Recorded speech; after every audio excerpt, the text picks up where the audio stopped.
Hello everyone, this is me Amrit and welcome to my YouTube channel English tutor Amrit. মানে friends, আজকে তোমাদের class 7-এর যে highlight বই রয়েছে সেখানকার ন্যারেশনের কিছু কোশ্চেন সেন্টেন্সের ট্রান্সলেশনগুলো রয়েছে। ঠিক আছে, তো কোশ্চেন সেন্টেন্সগুলো আমি আগেই আলোচনা করে দিয়েছি, যদি তোমরা না দেখে থাকো তো অবশ্যই সেগুলো দেখে নেবে। তো আজকের সেগমেন্টে আমরা ট্রান্সলেশন করবো ডু ইন্টু ইংলিশ। ঠিক আছে, এই পোর্শনটুকু আমি করে দেবো। এখানে মূলত 1 থেকে 12টা কোশ্চেন রয়েছে।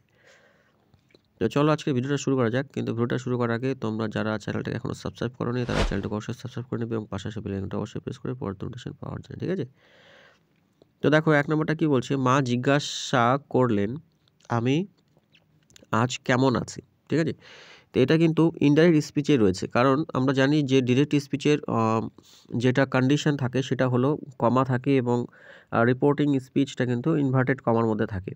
যেমন 2 নম্বরটা দেখো, সে বলল কমা এবং তারপরে আবার ইনভার্টেড কমা স্টার্ট, তোমরা আগামীকাল কলকাতা যাবে।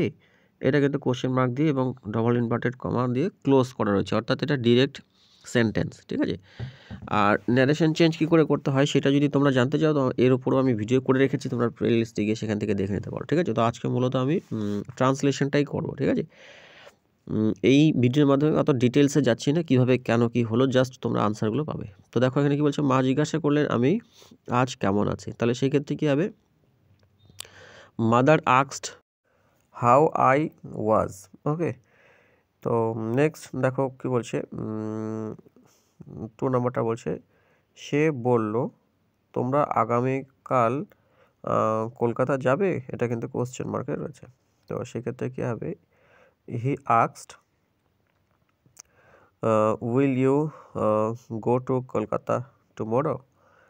ঠিক আছে, নেক্সট দেখো নাম্বার 3 বলছে আমি জিজ্ঞাসা করলাম সে আসবে কি না। ঠিক আছে, এটা দেখো ইয়েস নো টাইপ কোশ্চেন রয়েছে, সে আসবে কি না, হয় হ্যাঁ হবে আর না হলে কিন্তু না হবে। ঠিক আছে, তো সেক্ষেত্রে কী হবে, I asked if he would come or not. ঠিক আছে, নাম্বার 4 দেখো কি বলছে, তিনি বললেন তিনি কাকে পছন্দ করেন। He said home he liked. ঠিক আছে, তিনি কাকে পছন্দ করেন। ঠিক আছে, দেখো নেক্সট নাম্বার 5 কি বলছে, ডাক্তার জিজ্ঞাসা করলেন আমি কি সুস্থ। তো সেই ক্ষেত্রে এটার আনসার কী হবে, doctor asked if I was well. ঠিক আছে, নেক্সট দেখো নাম্বার 6 কী বলছে, বাবা জানতে চান আমি তোমাকে চিনি কি না। তো সেক্ষেত্রে এটা কী হবে, father wanted to ask if I know you.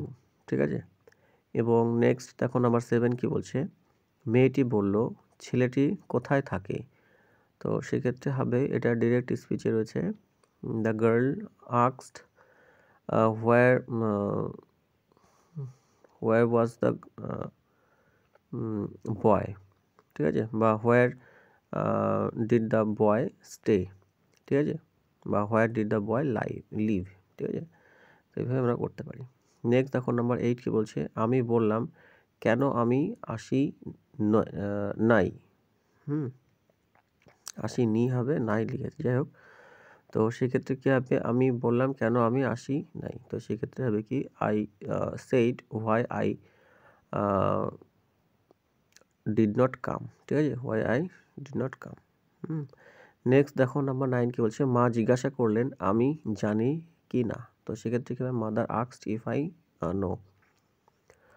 এবং নাম্বার 10 কি বলছে, আমি বললাম কোথায় তোমার গ্রাম। তো সেক্ষেত্রে কী হবে, আই আস্কড দিয়ে where is your village.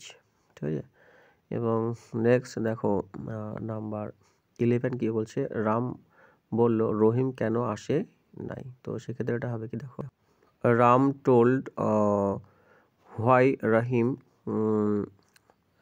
Did not বা হ্যাড নট কাম। ঠিক আছে, নেক্সট দেখো নাম্বার 12 কি বলছে, তিনি বললেন সে কি বাড়ি গিয়েছিল। She said did he go to home. ঠিক আছে, তো এই ছিল আজকের ভিডিও। আশা করি তোমরা বুঝতে পেরেছো। ভিডিওটা ভালো লাগলে অবশ্যই চ্যানেলটাকে সাবস্ক্রাইব করে পাশে থাকবে এবং পাশে আসা বেল আইকনটা অবশ্যই প্রেস করে পরবর্তী নোটিফিকেশন পাওয়ার ক্ষেত্রে, এবং যদি কোনো সেগমেন্টে তোমাদের ভিডিও প্রয়োজন হয়ে থাকে, নতুন কোনো সমস্যার সম্মুখীন হও, তোমরা অবশ্যই কমেন্ট সেকশনে কমেন্ট করবে নতুন ভিডিও করার ক্ষেত্রে। সেই ক্ষেত্রে আমি একটা নতুন ভিডিওর উপরে করে দেবো। Thank you for watching the video.